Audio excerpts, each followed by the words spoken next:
and welcome to the City Club of Cleveland, where we are devoted to conversations of consequence that help democracy thrive. It's Wednesday, April 3rd, and myself, Golnar Farasta, Managing Director of the LGBT Community Center of Greater Cleveland, and the moderator for today's forum.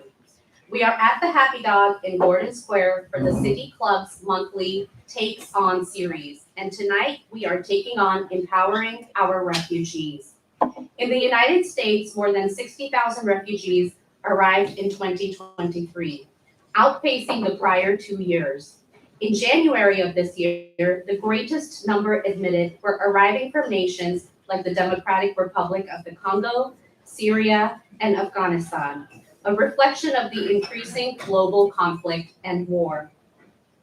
Resettlement for newcomers and their families is a daunting task as they start their new lives with limited resources and away from the lives they once knew. But with the goal to become a certified welcoming community, how can Cleveland empower the region's growing newcomer population? Joining me on stage today are Tina Coleman, Multi-Systems Coordinator and Outreach Supervisor at Cuyahoga County Health and Human Services. Patrick Kearns, Executive Director at Resource Cleveland, previously known as Refugee Response. Aziza Salukombo, Vice President of the Cleveland Congolese Youth Community. And Pastor Luis Vizcarrondo, Senior Pastor at Refine Church. If you have a question for our panelists, you can text it to 330-541-5794. And the City Club staff will try to work it into the second half of the program. Members and friends of the City Club, please join me in welcoming our speakers to the Happy Dog.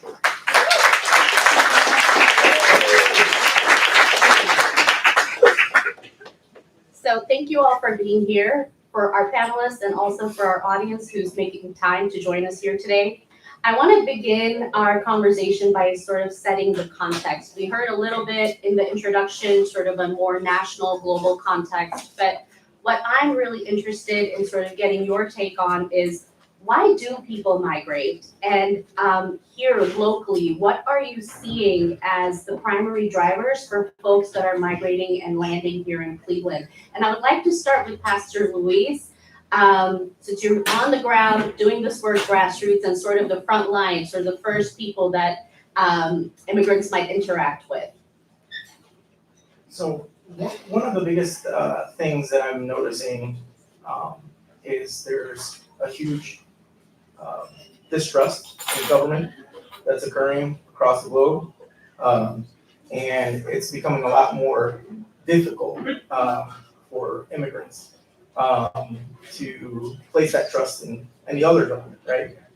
When they arrive. And another issue is that we're seeing is that they're looking for, work for more well-being for their families, and so they're just trying to find any way they can to bring that support to their families, to their friends, to their neighborhoods. And so, I mean, I will tell you this, that there's not a one-size-fits-all, right, criteria or story. You're always going to see a unique story to each newcomer that comes to the United States. So I just want to make that clear. So I can give you a few reasons, but the reasons are continuous. They never end. I mean, there's just so many different reasons, but those are some of the reasons that we're starting to see is like I said, it's just the governments that are becoming a little bit oppositional, corrupt, and not helping their people. Thank you. Patrick, I wanted to see if there was anything additionally you wanted to add in sort of what you're seeing. Sure, thanks. It is complicated. Immigration is complicated. I think we understand that. And there's a lot of different terms. There's a lot of different statuses that people have when they arrive or before they arrive. And it's important to understand how that affects people after they arrive. As a young man, I had the opportunity and the good fortune to live and work inside of a refugee camp for 2 years. And that camp has now been there for 40 years. Those are families that grew up, that were born inside of a refugee camp. That is a long-term protracted situation. That's one case. Other cases are some of the folks that Pastor Louise is working with who literally had to pick up their bags and flee and then came across the border and found themselves here in a week. One thing I think is important to understand is that all of these pathways make a difference to how people arrive and how they get forward on their lives from there. I think often about, if you waited so long in a refugee camp to come here, it does something, right? It sets you up for some expectations on what life is and what life should be. And then after you get here, sometimes you realize that it's really different than the dreams you had. And the reality of a lot of folks we see across the board who are newcomers is the first couple of years, they're living in pretty hard poverty. They're struggling.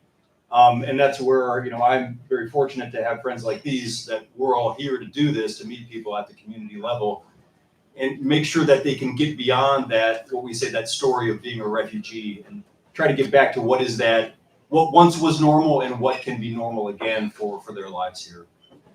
Thank you. And that is just such a great follow-up question. Well, you set that up perfectly for my follow-up question, is what I was trying to say. Is, both you and Pastor Louise, also one thing that resonates a lot in what you're saying is this idea of having a safe place or a home, right? People they're leaving their old home and then trying to settle into a new place and trying to make a home there. So what does it take for refugees and newcomers to be able to find home or create a new home here in Cleveland or Cuyahoga County? And Aziza, I was hoping that maybe you could share a little bit about your lived experience. I just wanted to add to the question that you asked Sure. earlier. If I were to answer that question, I like to remind people that it's not always by choice.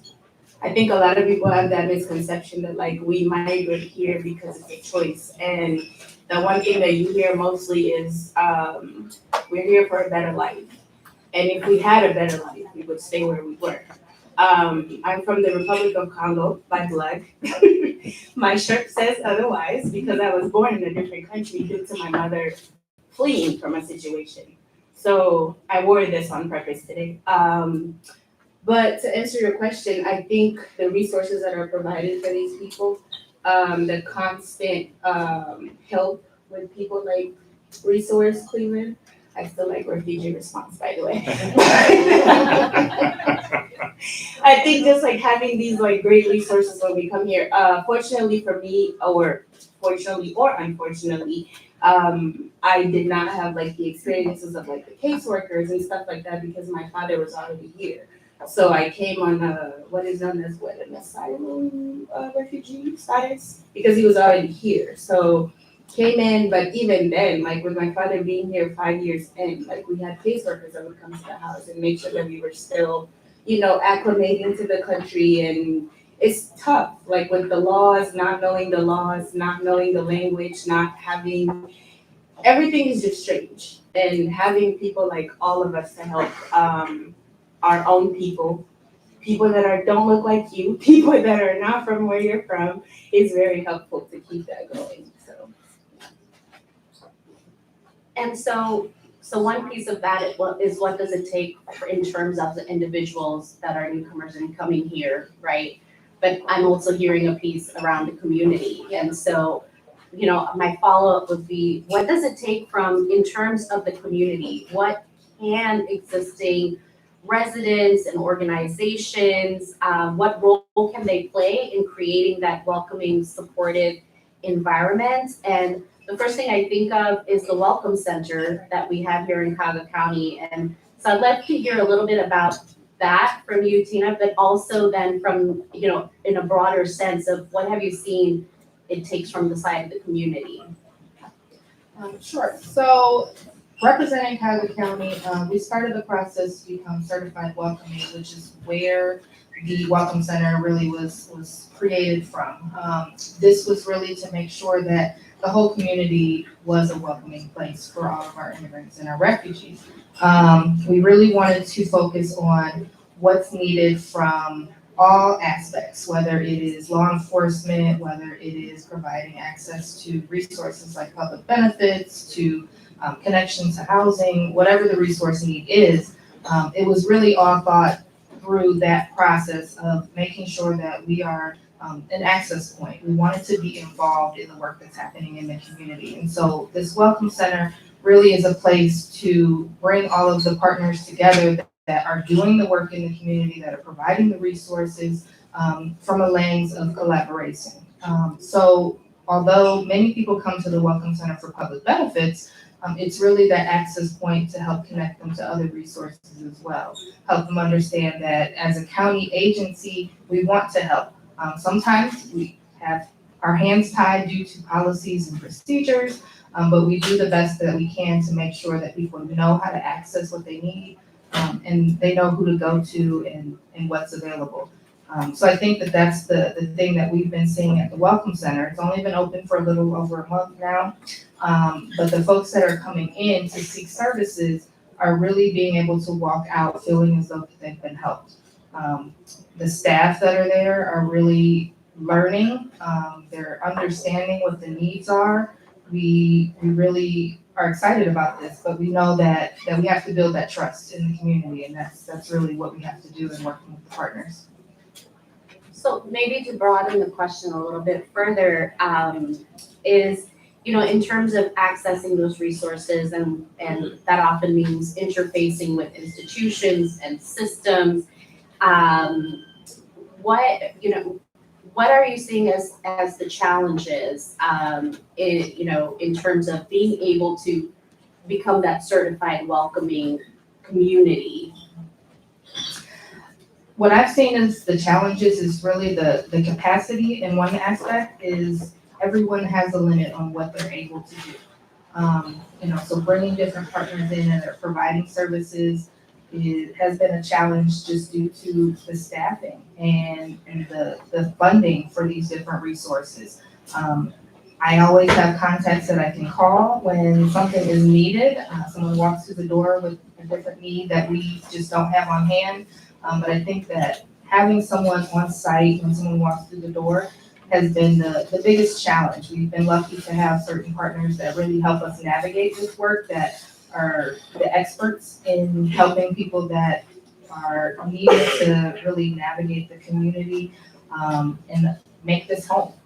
So I think that the biggest challenge is really just that collaboration work. And we've been making progress. It's been really a great thing. And I think that it's expected to grow slowly. And I think that, sometimes we want things to happen really quickly, but we know that this work takes time if we're going to do it the right way. Pastor Louise, I'd love to hear from you on the same question. When we first met prior to this panel, we had this great conversation, and you mentioned something that has still stuck with me is past is prologue. And I'd love for you to share sort of your take on that and what you were meaning by that, because it was really eye-opening for me. So, one of the challenges I know we've been noticing a lot too is one of them is the resource and intensity, which is a relational approach. You have cultural language barriers and varied trust levels, which is one of the biggest ones. And one that I can testify to is that basically we've had where unfortunately people in the community hear the rhetoric, right, politically, and they say, well, hey, pastor, are you bringing communists into the country? Is that what these people are? And that is not the way to approach things, right? And unfortunately, there's people don't understand the complexity and intricacies that are involved in all of this. And so one of the biggest things is how can we truly identify, right, the diverse needs, and understanding that each person is going to have their own unique case. there's complexities in coordination too. We can't all do it ourselves. And one of the biggest things that we spoke about with Golnar and the rest of the panel here was that we have to be able to establish that relational approach. And that relational approach is not gonna always happen at a government building. It's gonna have to happen with our neighbors. It's gonna have to happen at churches, you know, your local store, wherever it may be. But we need to have that relational aspect in order to start building the trust we can with each and every single individual that we can. So that way we can grow not only the Welcome Center, but truly address the needs on an individual basis as a genuine welcoming community. Patrick, this one's for you because it makes me think about this idea of access, right?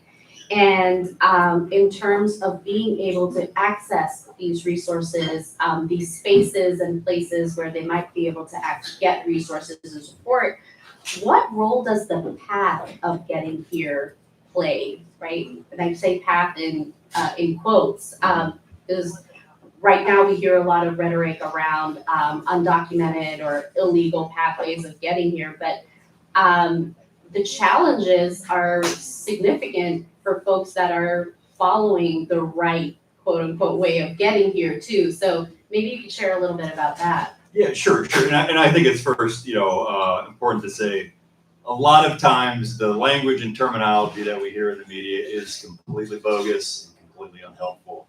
Things get lumped into one package of things.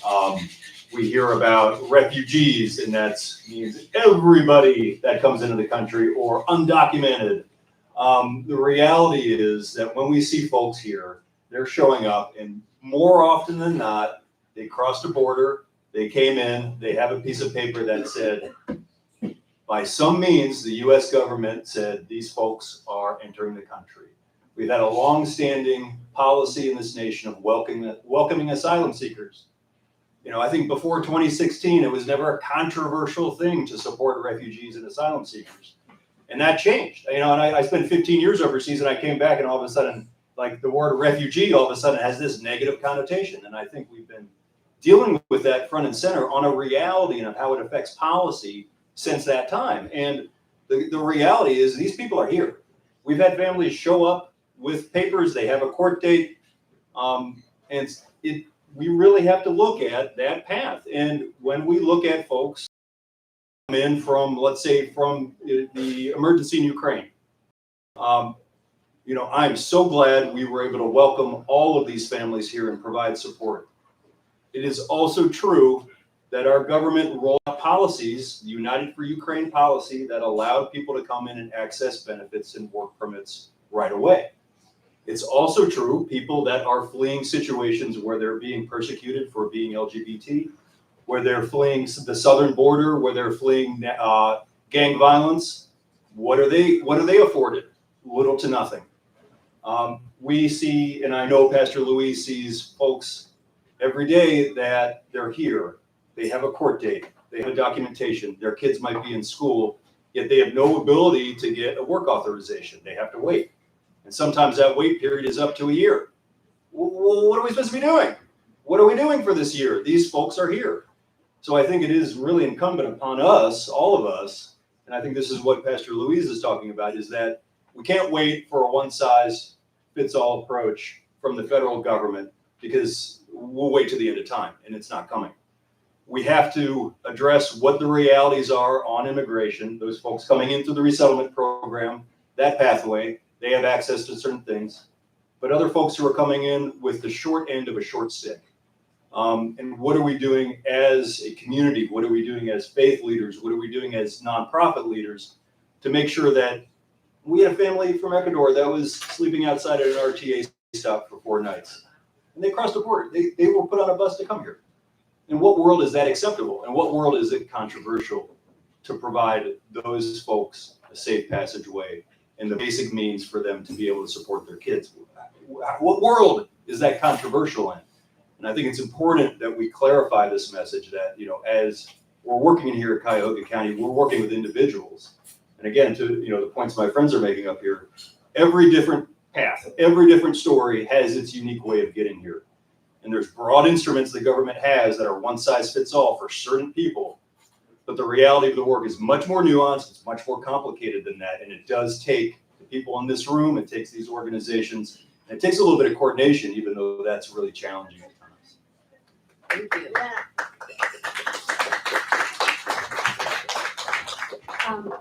I want to go think about this also in terms of generationally, right? You mentioned at the beginning that you worked at a refugee camp, and now that camp's been around for 40 years. So there's like multiple generations of families that's all they've known and that's all they've lived with.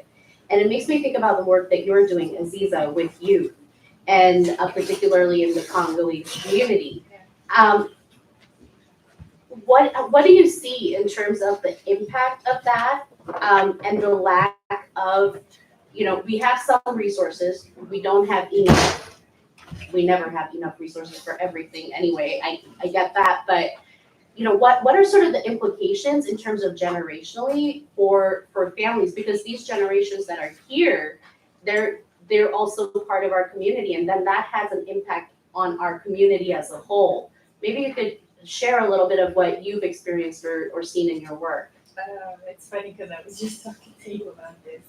I guess for me, as a youth leader in the Congolese community, I can only speak on my community because that's what I know.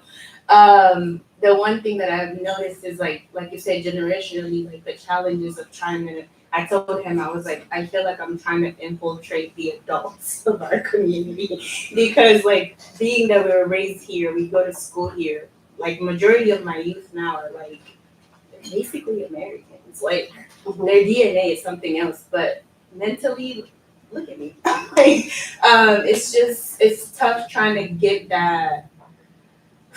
It's been tough. Like the best way to describe it is it's been tough trying to get our adult groups to understand that you're here, and unfortunately you have to kind of sort of acclimate through what's here as well, and the resources are here for you.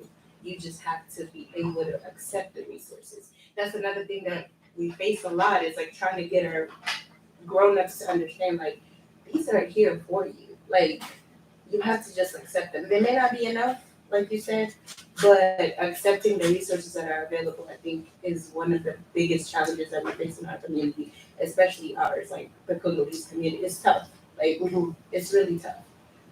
And is there any work being done in terms of making those resources culturally appropriate or acceptable? Like, what's on the flip side of that? And maybe Tina, you could share a little bit in terms of the Welcome Center and some of the work that's happening there around culturally appropriate resources.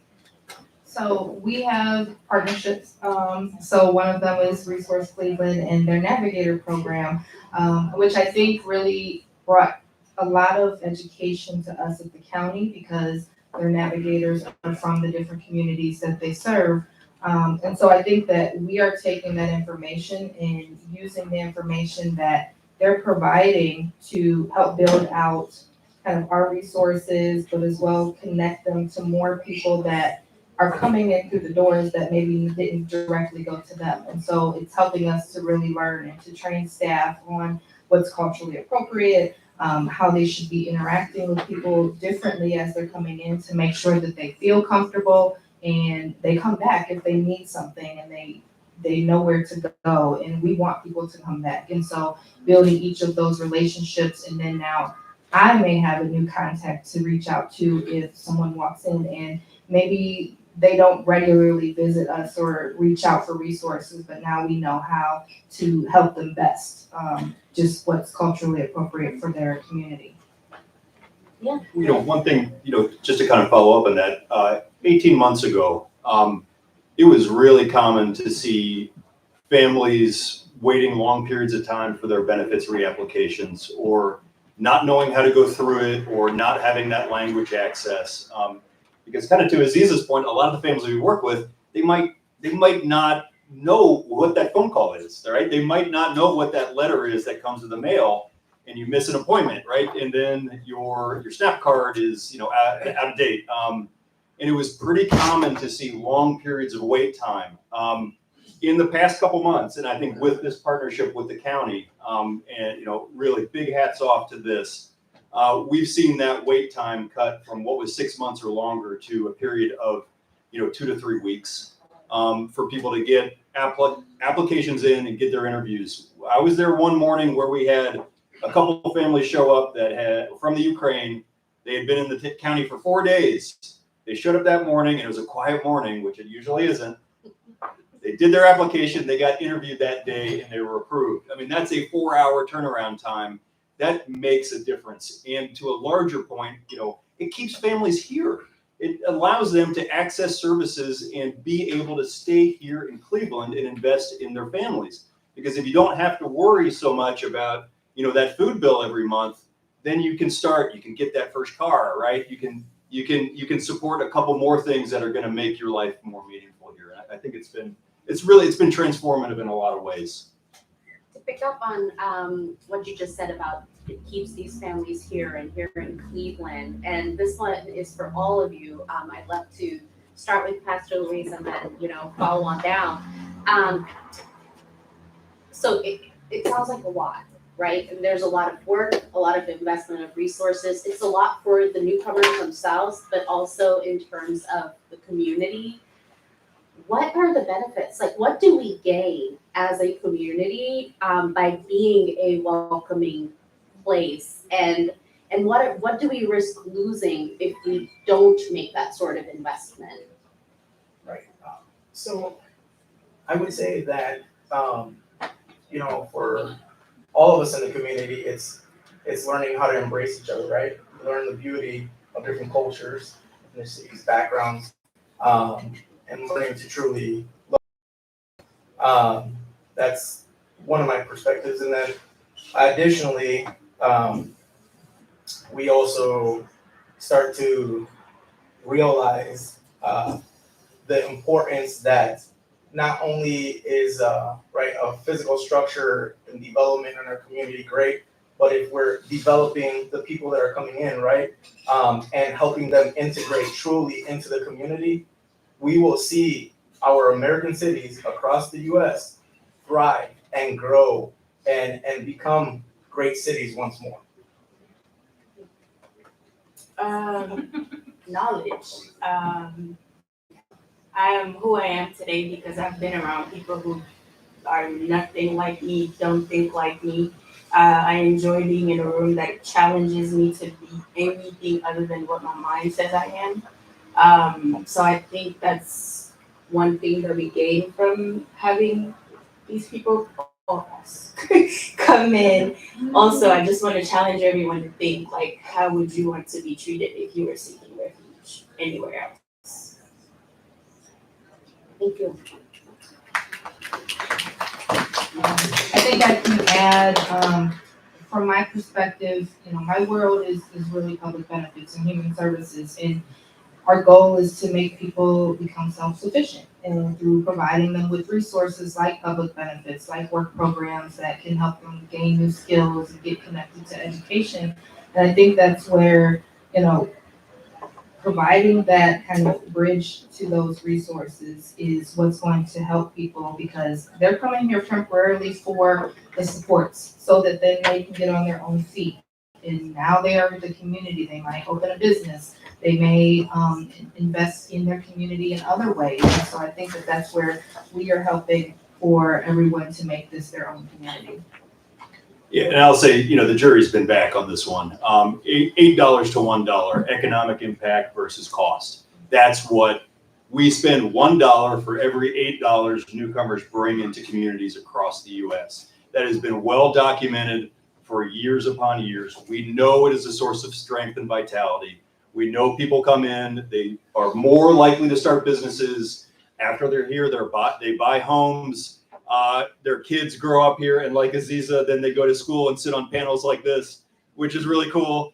And that is development. I mean, this is how this works, right? People get here, they find their feet, they need a little bit of help at first, then they figure it out, then they buy a house, and then they're successful, and then their kids are really awesome, and they do great things. I mean, it's not much more complicated than that. And I think we get we get confused by the complications around these things when the reality is it's very simple.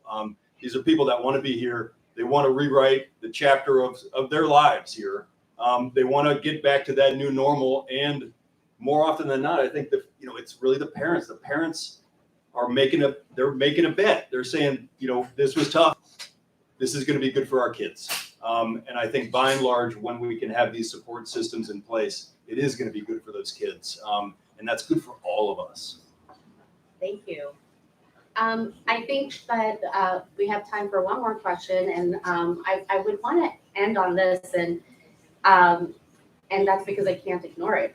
We are in an election year, and there's a lot of issues on the docket, and a lot of conversation happening around policy, and I think, you know, as people make choices and decisions, I just want to hear from each of you, sort of in, you know, from your perspective, what is at stake for immigrants and newcomers and refugees in terms of the policies that could impact us moving forward, and our future generations that are also here trying to have a home.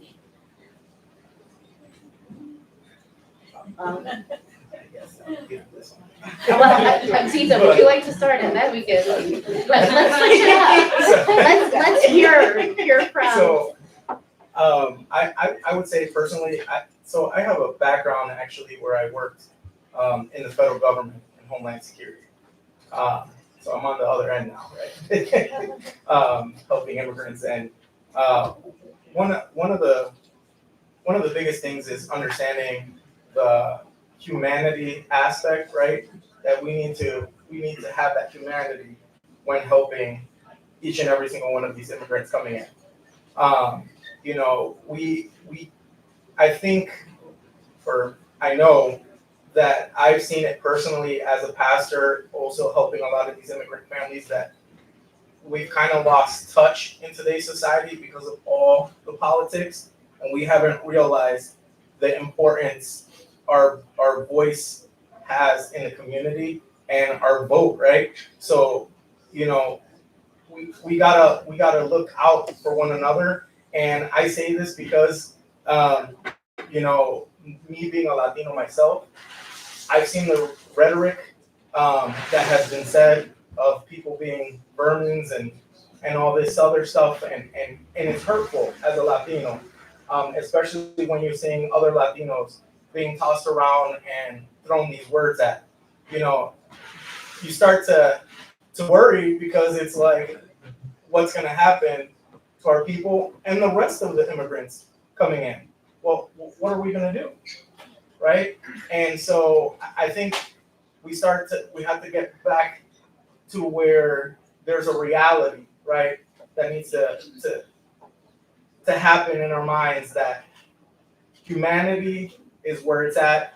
We have to have our voices heard, and we have to make sure that, you know, we're doing the right things for everyone and for society's sake. I guess what I would say is at stake is, I cannot tell you how to vote, but vote. But I believe what's at stake is, for, you know, this population or this group of people, what's at stake for them is people making decisions who do not, like, people making decisions for them who do not understand how their lives work. Something that you said very important yesterday, Patrick, was that refugees are not a monolith. And a lot of times people making these decisions are thinking that things are this way or that way.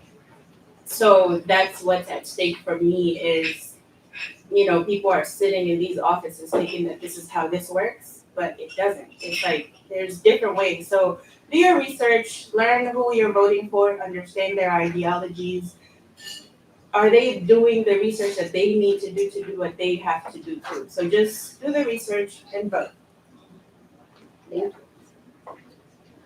So I mentioned it earlier, the policies and procedures. You know, these policies, these procedures, they come from the federal government, they come from the state. And so being in a county office, having to determine eligibility for these supportive programs, and having our hands tied sometimes is very challenging. One person walks in and they may be eligible for something, the next person walks in and they're not, just because of their class of admission that they had when they came into the country.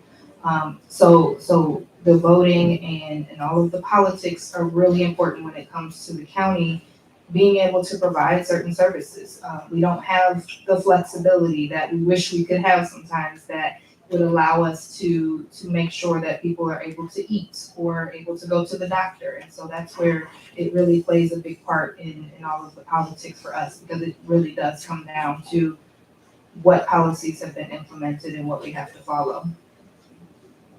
There's an election this year? Is that? I know, right? Yeah, I hadn't heard anything about it. There's no news coverage of that at all, is it? I'm joking. There's a lot at stake in this election. We have folks that are on temporary protected status and on humanitarian parole. Those are temporary statuses, right? Those are all of our Afghan folks, all of our Ukrainian folks. That can be overturned by administration decision. So that is a status that could be changed. Those folks do not have a pathway to long-term citizenship. I think it also is a big question of what is the future of asylum in the U.S.? What is the future of birthright citizenship in the U.S.? I think it's important to understand that a change in administration will affect the lives of people that we know, that we work with, that we see every day, that are our neighbors. It will dramatically affect their lives. And it could happen in a pretty quick period of time. After the 2016 election, we saw very swift changes in the refugee resettlement policy. I think we should expect to see those things amplified considerably. And I think we should be aware for, what is going to happen a little bit later after a potential new administration that could look at moving people out of the country on those temporary statuses. What would that do for kids that were born here? I think it could get very complicated. I'm hopeful that we could all band together and be sensible and humane about things.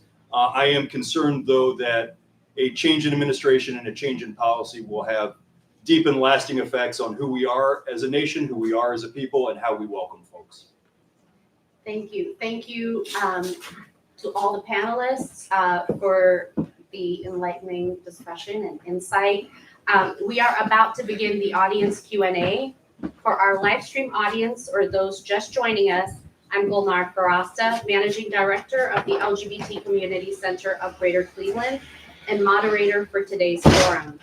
Joining me on stage are Tina Coleman, Multi-Systems Coordinator and Outreach Supervisor at Cuyahoga County Health and Human Services, Patrick Kearns, Executive Director at Resource Cleveland, previously known as Refugee Response, Aziza Salukombo, Vice President of the Cleveland Congolese Youth Community, and Pastor Luis Vizcorondo, Senior Pastor at Refined Church.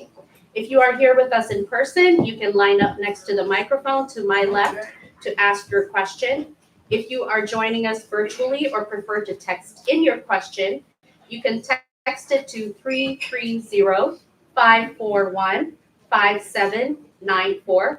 City Club staff will try to work them in. May we have the first question, please?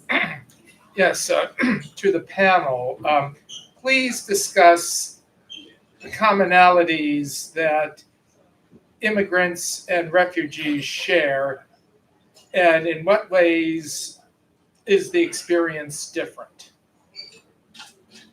Who would like to take that question? I'll jump in. I think what's shared is I'm gonna steal one thing Aziza said before, and especially tonight we're talking about, let's say, forcibly displaced people, right? We're not talking about people that are coming in on work visas, all right? Just to set the terms of the conversation. What I think is a commonality is that almost exclusively, this is not a choice people are making. I think back to the war in Syria, and when people were leaving Syria, and they were getting on rafts across the Mediterranean Ocean. And there was this great long-form journalist piece that followed these families and looked at how they were manipulated and taken advantage of during this path. And you can see these rafts that are filled with 150, 200 people, children included. And, I always think about what would it take you to get yourself on that raft, and what would it take you to get your kids on that raft? And the answer is not, I think they have better health care in Cleveland, or that's not the answer. The answer is you have to. I worked in an area that people had to leave because their homes and their villages are literally no longer there. They're gone. There was airstrikes. It's not a choice. It is a forcible displacement. That is a commonality, and the differences. I mean, we could spend a lot of time talking about the differences. I think we've mentioned some. The differences people are eligible for when they arrive.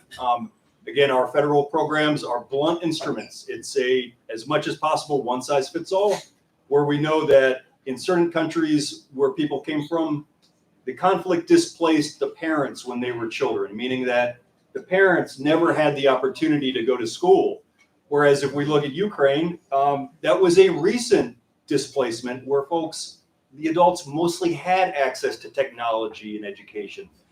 So those are some of the different nuances of the stories of people when they arrive. And, because our federal systems are blunt instruments, we all have to be those scalpels, right? Those really surgical devices that understand these particular communities and understand, what they need in order to make this adjustment possible. One of the things is too, kind of piggybacking off of Patrick here, is that we look at a general broad topic, right? And I'm talking from my experience, not only as a pastor, but also formerly Homeland Security. You have conflict, persecution, and economic hardship, right? 3 very broad categories. And, that one size fits all category with the government is like, well, this is what people have to meet, right, in order to qualify for something. Now, one of the main issues that I used to see personally, especially somebody who, not proud of this, but I used to be a part of the deportation team. So one of the things was that when you hear the stories and you listen intently, you start to realize that although there is a general term, right, that covers that specific case, the uniqueness of that case brings out the true, genuine colors of what is going on. And right now, as a pastor, one of the first cases I encountered, right, was that we have an individual who came from Nicaragua. And Nicaragua right now is under a dictatorship. And it's very difficult to hear his story because he became a part of the opposition of the government, right? Against the government. And even if he was to run off to Costa Rica, Nicaragua actually has different agreements with some of these countries. And the government is willing, these other governments are willing to turn them over so that same person that's in government can kill them. And so he wished he could be reunited with his mom, dad, everybody. That's not the case. So that's what all of us here are trying to get to, is that when we hear these cases, none of them are going to be the same. Even though we hear conflict, persecution, or economic hardship, we also have to sit there and listen to these cases. Yeah, we do. There's a bunch of questions coming in through text. Also, don't be shy if you're sending them in through text. Feel free to come on up to the microphone, and we're getting a few in. And I think one of you guys are here. I guarantee it. Come on up, guys. So our next text question, we're going to take in a little bit of a different direction. We are seeing increased refugees from countries grappling with war and conflict, but what is Cleveland doing to prepare for an increase of climate crisis refugees? That's a great question. Anybody want to tackle that?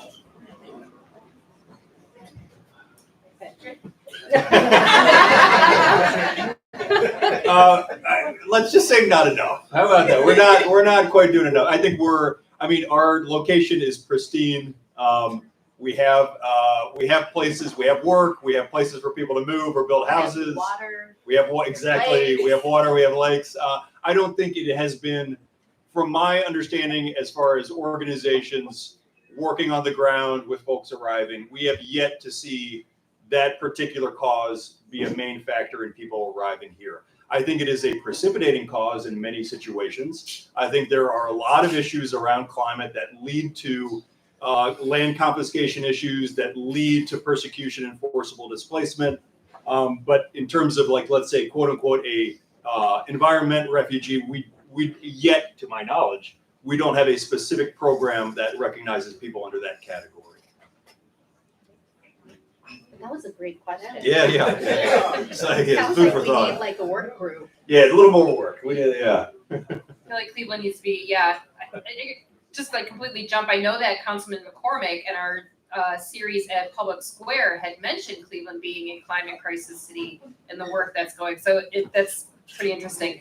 The next text question is coming in. It says, most nonprofit websites are only available in English. How can we encourage nonprofits to hire bilingual staff and to translate their websites so that their content and programs are accessible to people with limited English proficiency? I don't know many organizations, but I do interpret for a lot of different, places around the area. And I do know that a lot of places are taking the initiative to hire people like me, where like they have a big event that requires something like that, they'll bring in someone to interpret. I was thinking about the day we were interpreting there's so many different versions of Swahili, and it's like a lot of the organizations that I know anyway, the ones that I work with, I know that they're taking the initiative to, yes, the website is in that language, or they can try to interpret it. And I won't lie to you guys, interpretation will never be perfect. Like the different dialects of all the languages that we speak, I speak 7 different languages and they all have different dialects. So it's rough to try to please every single one with all the websites. But I do know that the organizations that I have worked with, the organizations that have helped me, they make sure that they have someone there that can at least translate something if needed. So at least. Yeah, and I think, if you're a small organization, it's challenging because at times there's about 128 different languages that you could be faced with. I think the county does a good job at having a call-in service. We try to cover as many languages as we can, but we also have to ask a practical question. Is the website the thing that clients are accessing? Is it really?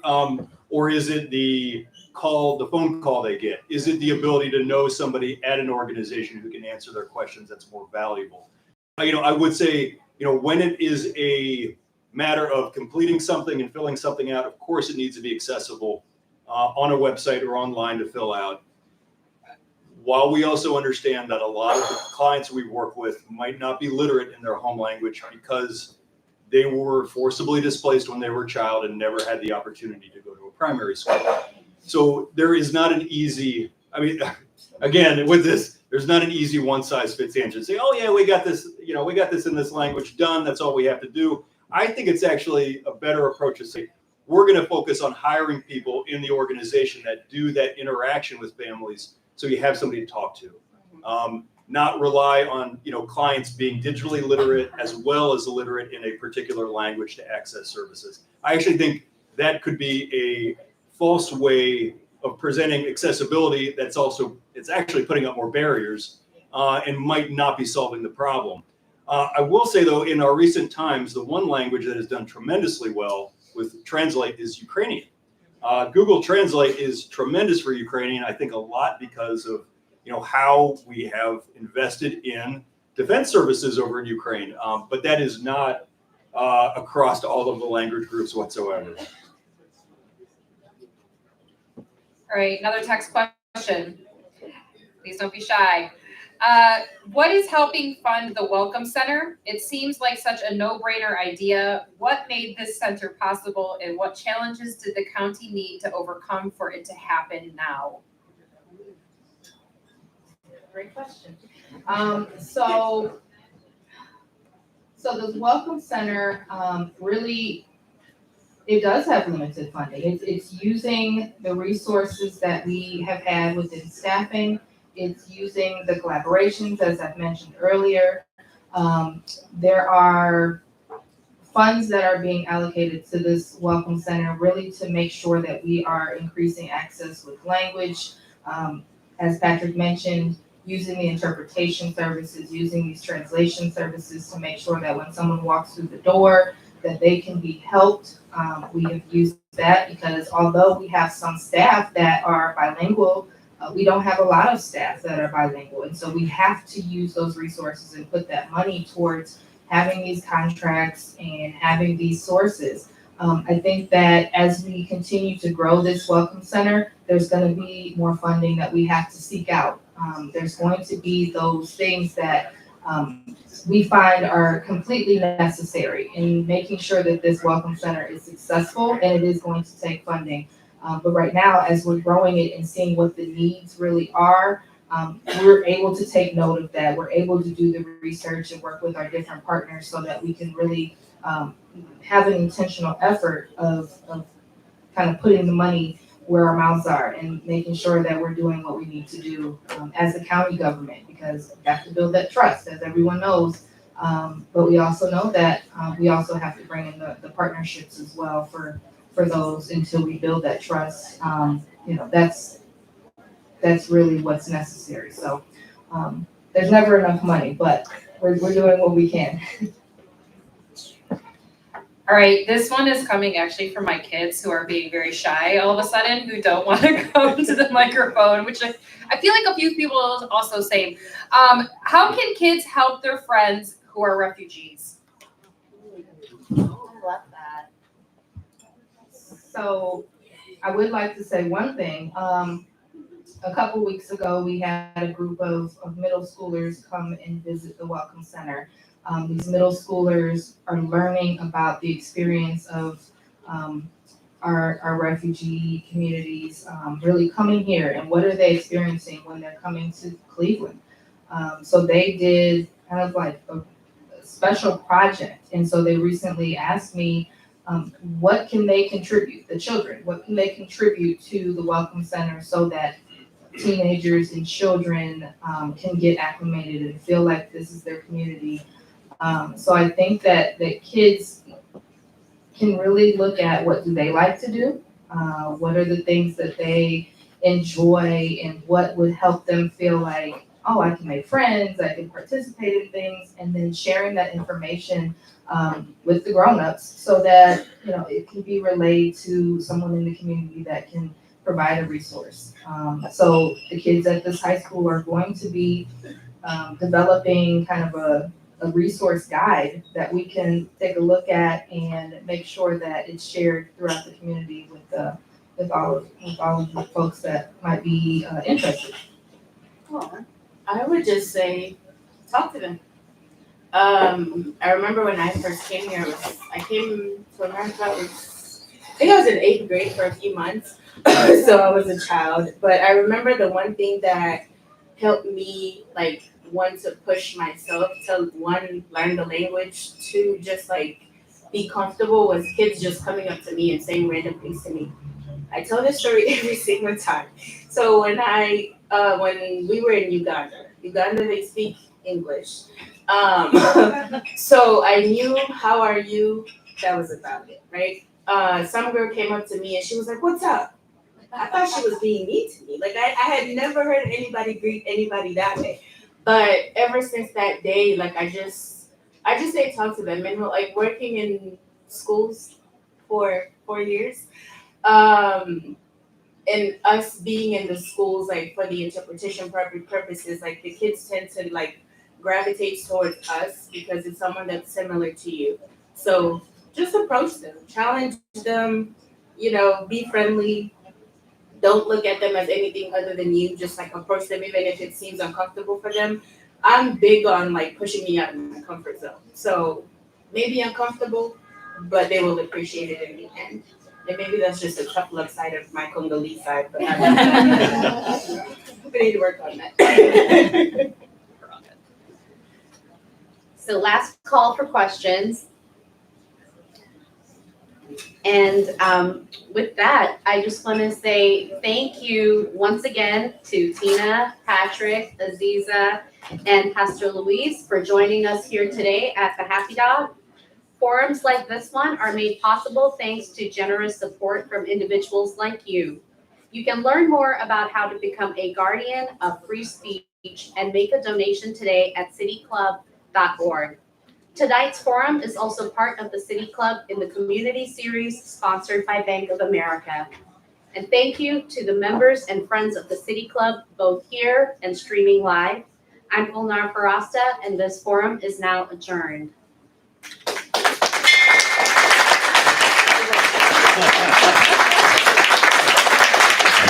job, Julie.